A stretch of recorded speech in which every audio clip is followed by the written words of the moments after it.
গতকাল থেকে যেমন ট্রেন পথে কর্মীরা আসতে শুরু করেছেন, তেমনি সকাল থেকে কর্মীরা ধর্মতলার উদ্দেশ্যে যেতে শুরু করেছেন। তেমনি সলব 2 নম্বর অঞ্চলে তৃণমূল কংগ্রেসের কর্মীরা বাইক মিছিল করে যেতে শুরু করলো। সলব 2 নম্বর অঞ্চলের প্রাক্তন উপপ্রধান হানিফ শেখের নেতৃত্বে এই বাইক মিছিল হলো। 21 সভা থেকে কি বার্তা দেন, সেই দিকেই তাকিয়ে সকল কর্মীরা।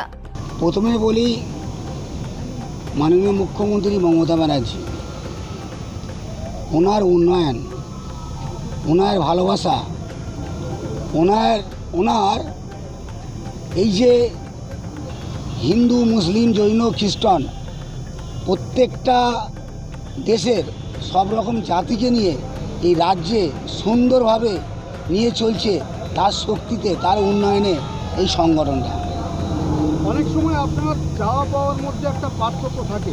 হয়তো আপনি যেভাবে কাজ করছেন, আপনি এখন বর্তমানে যে জায়গায় আছেন, হয়তো তার থেকে ভালো জায়গা আপনার। কোনো দুঃখ নেই, আমরা মাননীয় মুখ্যমন্ত্রীর সৈনিক হিসাবে মানুষের কাজ করতে পারছি, এটা অনেক বড় ব্যাপার আমাদের কাছে।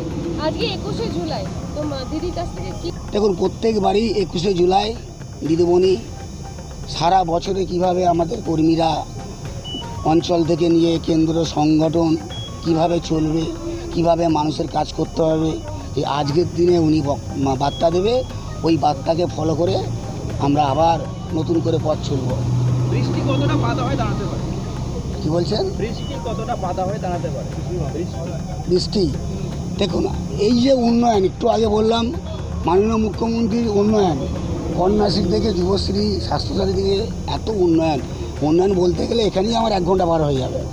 অতএব এই উন্নয়ন আর এই ভালোবাসা, বৃষ্টি আমাদের কাছে কি বলবো, একটা আশীর্বাদ বলে মনে হয়।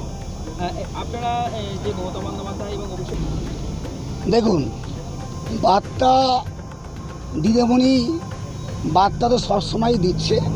আজকের যে বার্তা দেবেন, আশা রাখি শুধুমাত্র মানুষের উন্নয়নের বার্তা হবে এবং শান্তির বার্তা হবে এবং সংগঠন মজবুতের বার্তা হবে এবং আমাদের যুবরাজ অভিষেক ব্যানার্জি যে পথে আমাদের চলা শেখাবে আজকে, সেই পথেও আমরা হাঁটব।